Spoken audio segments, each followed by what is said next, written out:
Oi gente, paz, tudo bem? Vocês se importam de eu gravar vídeos em ambientes improvisados com a câmera balançando?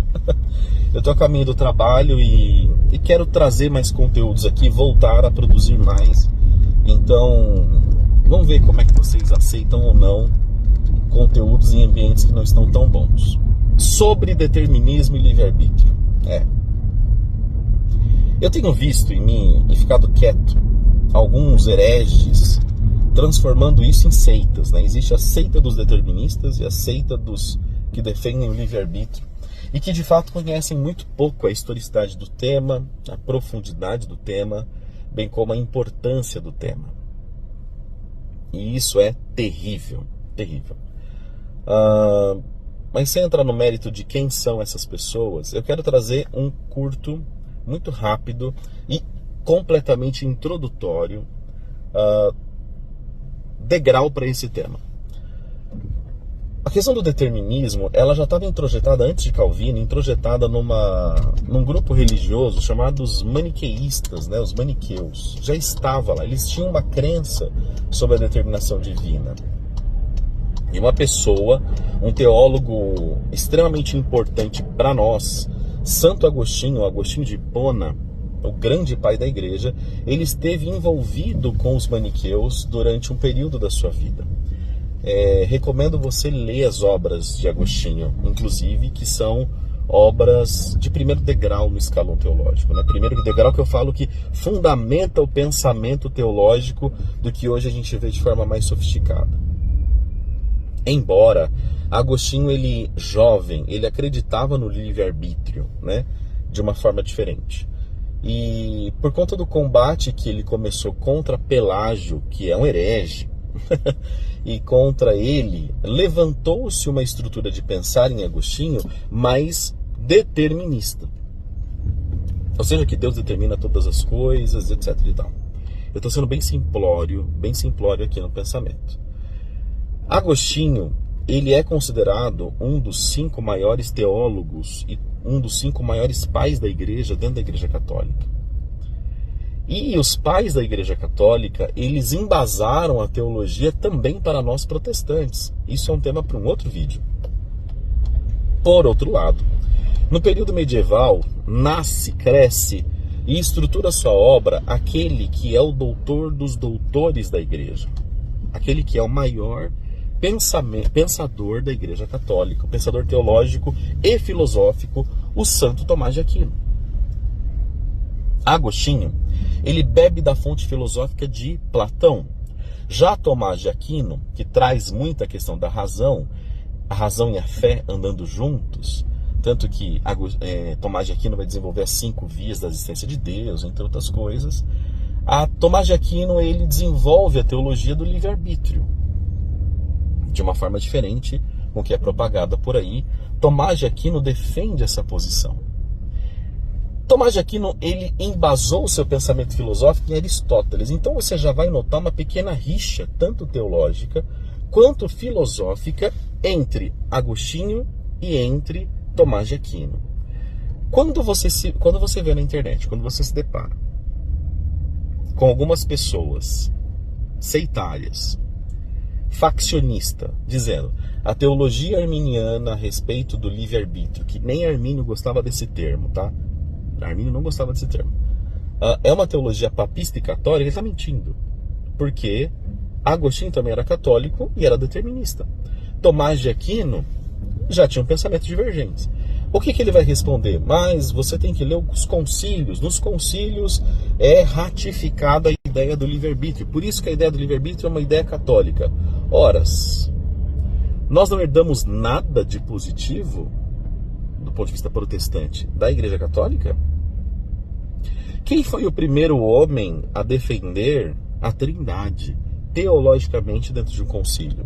Não foi um concílio que define os unicistas e arianos como hereges e estabelece a Trindade como uma doutrina principal dentro da religião cristã? Bom, Martinho Lutero, o grande reformador, era um platonista, ou tinha um pensamento platônico, e era um cara completamente agostiniano, ou seja, a reforma protestante, a primeira reforma, ela está embasada no pensamento filosófico de Agostinho, logo determinista. Isso eu estou falando do ponto de vista teológico, filosófico, né? Platão, ele tinha uma ideia entre mundo das ideias e mundo das coisas, e Martinho Lutero, ele se apropria para o seu pensamento a ideia também do determinismo. Martinho Lutero também, não vai ter recorte, tá, gente? Martinho Lutero também, ele tinha um companheiro chamado Philippe de Melanchthon, e Philippe de Melanchthon, ele defendia o livre-arbítrio, tanto que os dois romperam. E o Philippe de Melanchthon, ele tinha um certo quê com a filosofia de Aristóteles. Martinho Lutero, sendo o homem forte da reforma, da primeira reforma, ele sustentou os sustentáculos, as colunas principais da reforma, dentro de um pensamento platônico e agostiniano. Logo, o que é o pensamento platônico? Me acompanhe. Existe o mundo do espiritual e o mundo material. O mundo espiritual é bom e o mundo material não é bom. Ou seja, nós somos corrompidos de modo que somos de fato todos mortos, a Bíblia defende isso, inclusive, mas mortos de tal modo que não poderemos ouvir de qualquer forma a Deus. Isso tem um DNA, isso tem uma célula, isso tem um quê agostiniano. E eu não estou falando aqui se é ruim ou se é bom. Martinho Lutero, ele então rompe com o pensamento de Aquino para se abraçar com o pensamento agostiniano. E eu não estou falando se é bom e eu não estou falando se é ruim. Então a reforma protestante, ela é um rompimento intelectual de Agostinho com Tomás de Aquino através do grande pensador e do grande reformador Martinho Lutero.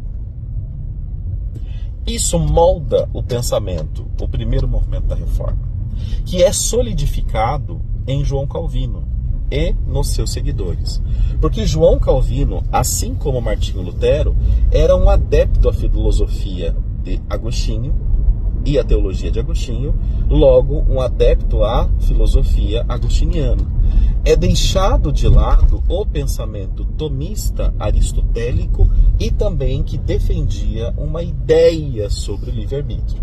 Philippe de Melanchthon vai para um lado, e que através do pensamento de Philippe de Melanchthon nasce um livro chamado Livro da Concórdia. E esse Livro da Concórdia, ele é praticamente as bases históricas das primárias ou primeiras doutrinas da igreja que nós conhecemos por Igreja Luterana, inclusive. Por quê? Martinho Lutero, que é então o fundador da Igreja Luterana, ele sistematizou o seu pensamento muito com a contribuição de Philippe de Melanchthon. Então você vai encontrar muito de Melanchthon ali. Então, aonde eu quero chegar com isso? Os espantalhos dizendo todo arminiano é católico e herege, isso não existe. Não, porque a nossa doutrina, a doutrina teológica arminiana, ela está de fato embasada no pensamento tomista e aristotélico, assim como a doutrina calvinista está embasada numa doutrina luterana, agostiniana e platônica. Logo, a fonte da origem, a origem da fonte, ou seja, a fontes origens, ela é católica nas duas frentes, nas duas vertentes. Ou seja, a mesma coisa se dá e se aplica ao batismo infantil. O batismo infantil, ele é uma ideia católica, porque é uma ideia agostiniana. A reforma se apropriou disso e costurou isso de forma a trabalhar a ideia da aliança. Mas o pensamento, a origem do pensamento, nesse sentido, é completamente agostiniana, do ano 416, aonde num concílio, inclusive, o pedobatismo é estabelecido por uma questão de pecado original, teoria federalista, entre outras coisas. O vídeo não vai ser editado, eu sei que ele está trêmulo, talvez tenha faltado algum ponto, eu posso ter me confundido aqui nas palavras, mas eu espero que tenha ficado claro, e o que eu quero trazer para vocês, a gema do assunto, é 2 pontos. Tanto a doutrina do determinismo quanto a doutrina, entre aspas, do livre-arbítrio, ela tem a sua origem nos pensadores católicos, nos primeiros pensadores católicos. E também tem a sua origem no pensamento filosófico. Essa discussão, ela não é somente uma discussão teológica. Ela também é uma discussão filosófica.